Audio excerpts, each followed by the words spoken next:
saying, okay, so we're gonna borrow $100 million, and then does that mean the efficient payment law will start being followed? You know, does that mean what the income tax revenues start going to the sufficient account? No, the bond proceeds will go into the reserve fund, and that's what will be replenished. When the taxes are due, it's moved to the efficient, because the efficient says that we're gonna set aside a certain percentage of revenue, which is not necessarily possible from month to month. So, I mean, I don't know. And once it goes into the fund, it can only be used for tax refunds. Yeah, it cannot be used for operations.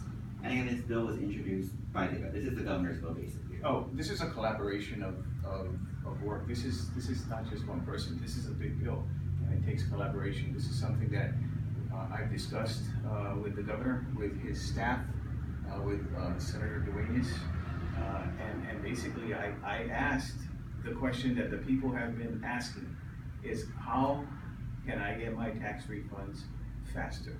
And when I keep bothering Senator Duenas over here, and I keep asking him to bother the governor, this is what we've come up with. And this is something, as Christine has said, this is the mechanism, which is the only mechanism that we can make the account whole and pay tax refunds timely.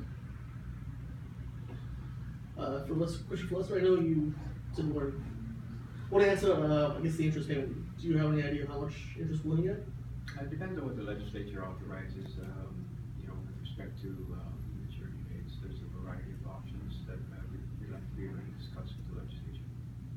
Have people already started paying for the interest for that other bond that they put out? Interest is being paid on every debt, regardless of treatment periods for the Waterworks Authority, Power Authority, Airport Authority. So this would be additional.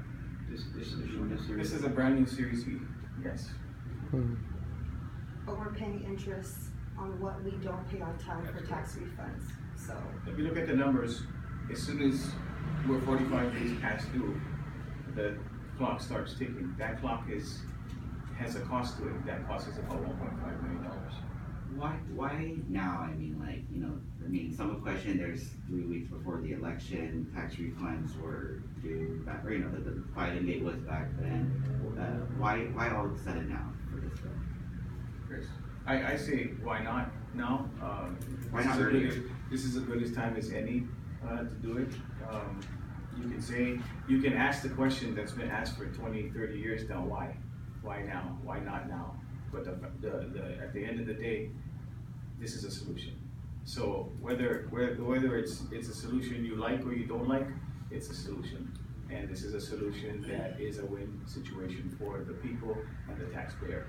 And that's all that I'm focusing on, is how can we get their money that's owed to them, that is their money, as quick as possible, and this would be in days. And Chris could maybe answer the why.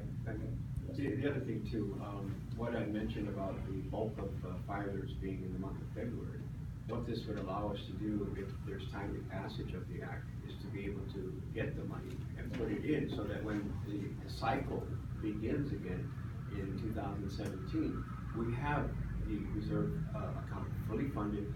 Ken Quintanilla goes ahead and files his tax returns. He's due a refund. He files on February 4th.